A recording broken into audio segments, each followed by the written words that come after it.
Miles was standing at the grave, looking at his wife's picture. Life is unpredictable, he thought.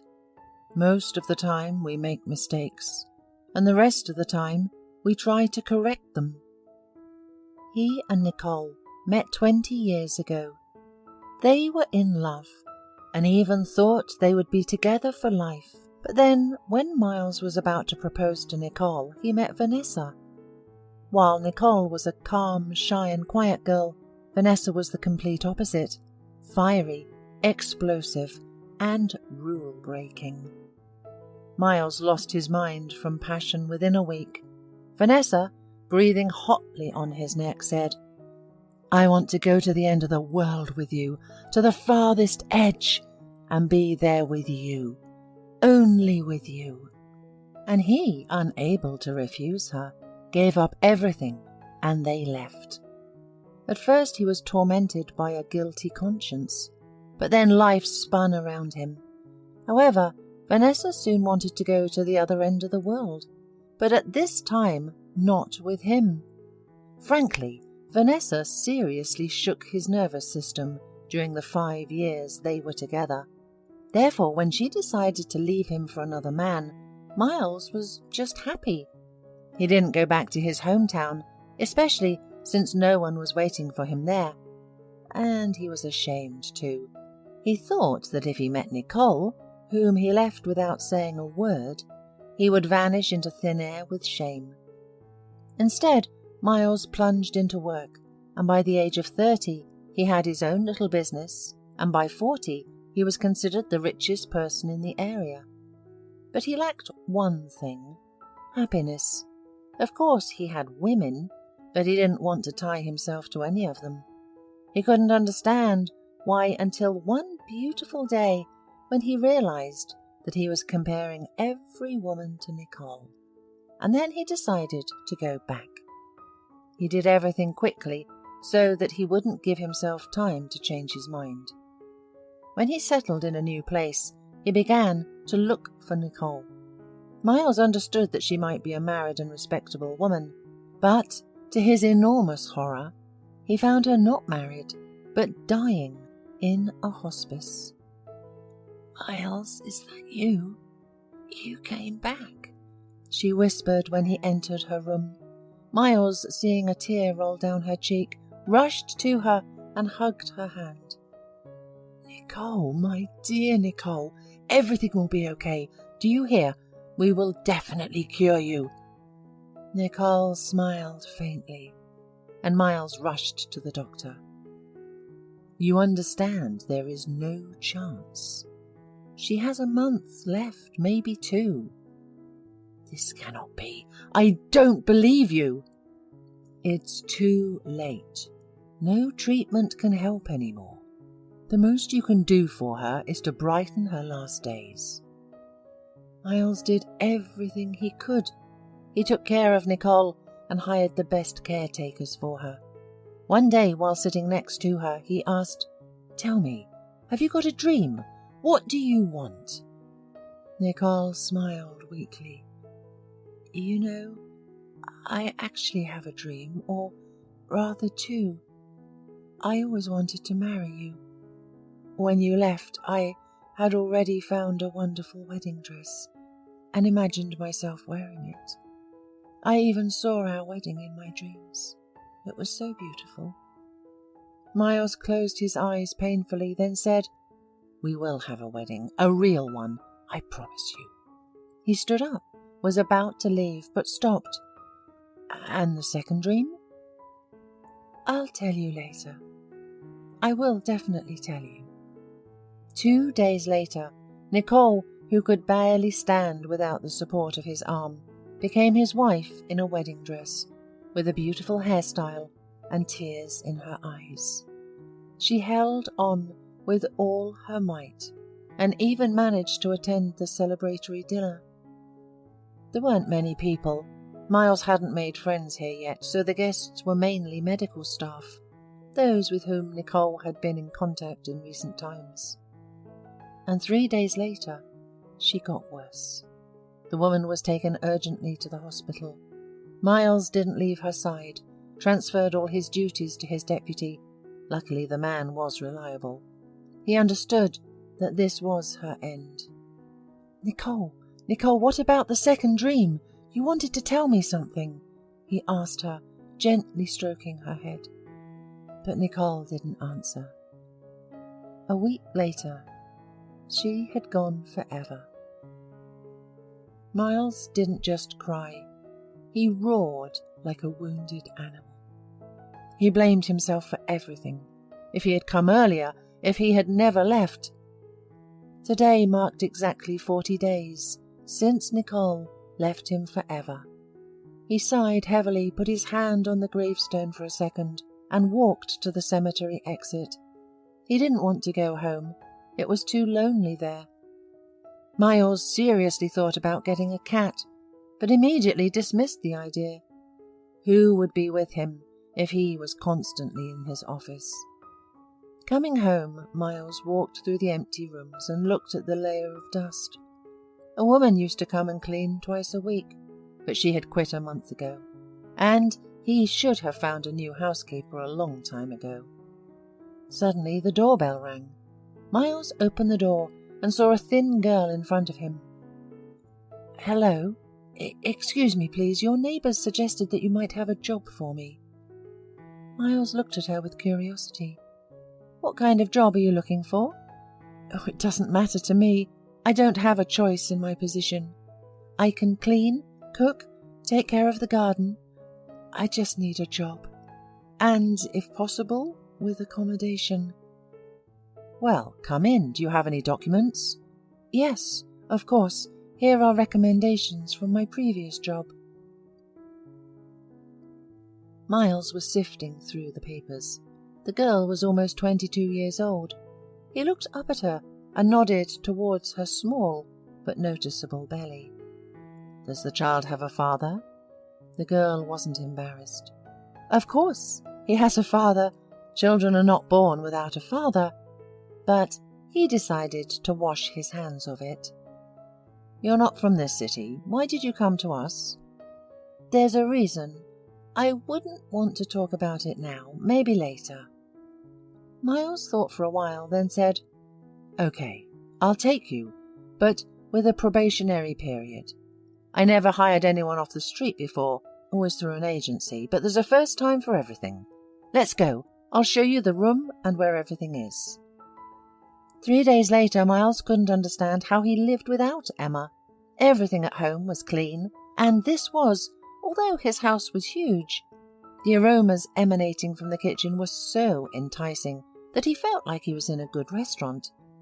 One evening, pushing away an empty plate, Miles said with a smile, "Emma, if you're going to cook so deliciously all the time, I'll get fat soon." She laughed. "No, you only eat once a day. You have coffee in the morning and then you're gone all day." Miles, looking thoughtfully at her, suddenly asked, "Well, maybe now you'll tell me what brought you to our city and what happened to the father of the child." Emma sighed and sat down. "Well, I'll start from the beginning. The father of the child is the nephew of the people I was working for before you. They're very decent, good people. The owner wanted his nephew to marry me, but I refused. I've just burned out immediately. It all became disgusting, so I decided to leave. Besides, somewhere in this city, my mother lives." "Do you not know where your mother lives? How can that be?" "Oh, it's a very strange story. I grew up in an orphanage. My mother left me at the maternity hospital and ran away. I've always thought that she, well, to put it mildly, wasn't a very good person. But about a year ago I received a big letter from her. You see, she left me, not because she didn't love me, but because she couldn't do otherwise. She was alone without money, without support. Her fiancé left her when she was pregnant, but she didn't blame him. Said he didn't know about the pregnancy. Mum wanted to take me later, but couldn't find me. All this time she was looking for me. She found me when I was already an adult. She wrote that she would understand if I didn't want to communicate with her, but she wanted me to know that my parents were not alcoholics or drug addicts. Dad was also from this city, but went somewhere far away. She lived here. Then the pregnancy happened. Somehow, everything went wrong for her, and now she's sick. But she says she's fighting, that she'll definitely beat the disease, and she'll wait until we meet. I was confused and didn't know how to react to this letter. I was adopted 3 times in my life, and all 3 times I ended up back in the orphanage. The government either paid too little for me, or the foster parents had their own child. Well, it doesn't matter. I got used to the fact that no one needed me, including my mother. But she wrote so passionately. I couldn't decide on anything for a year, and now I finally decided to come here. I want to find her and talk. Miles listened and did not understand what was bothering him, and then he realized. This story was very similar to his own story with Nicole, only Nicole didn't have children. He looked at Emma and felt a drop of sweat run down his back. "Emma, may I see this letter?" "Yes, but are you okay? You look pale." "Emma, everything's fine. Please, bring me the letter." Emma left and Miles approached the window. "No, of course it's all nonsense. It just can't be. But he will definitely help Emma. She has no one else to turn to." The girl returned, handed him an envelope. He unfolded several sheets, and he felt awful. Nicole had a special way of writing the letter H. He had never seen it from anyone else. Now he knew he was looking at the familiar H letters and wanted to cry. "What's wrong with you?" Emma asked anxiously. Miles did not answer. He was reading what Nicole had written to her daughter, whom she had been forced to leave because of him. Finally, he put the sheets of paper aside. "Emma, get ready. I know where your mother is." The girl slowly stood up. "Maybe tomorrow. Probably. We need to warn her that we are coming." "No, Emma, there is no need to warn her," Miles replied sadly. 40 minutes later they stood at Nicole's grave. "I only now realize that you were very similar.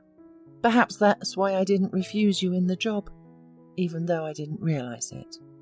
A tear rolled down Emma's cheek. "She couldn't wait for me. She fought with all her might, but couldn't make it." Miles didn't stop her from crying, realizing that she had to endure another blow and find out that he was the person who betrayed her mother and because of whom she lost her childhood. He didn't know what she would say or how she would behave, but he expected that the girl simply might not want to see him anymore. They returned home. Seeing Emma's condition, Miles decided to leave his revelations for later. Before going to her room, Emma looked at him closely. "Are you the man? My mother's fiancé?" He sighed heavily and nodded.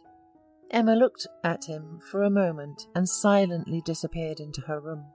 A couple of hours later, Miles was still awake. He was sure that Emma was awake too. The man paced back and forth in his office, feeling like a father and almost a grandfather. It was strange, but he was happy that he was not alone anymore. Suddenly the door to Emma's room slammed shut and he went out to the hall. Emma was getting dressed with a bag next to her. "Emma, won't you even listen to me?" he asked. She looked at him anxiously. "I thought you were asleep." "Emma, why are you leaving? Will you never be able to forgive me?" The girl sat down on a poof in the hallway and started to explain. "I don't blame you for anything. Maybe at that time it was necessary to act exactly like that. I am not a judge to condemn your actions, and the actions of my mother.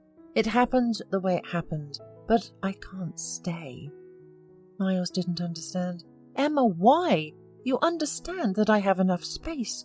Why can't you stay if you don't hold a grudge against me?" She looked up at him.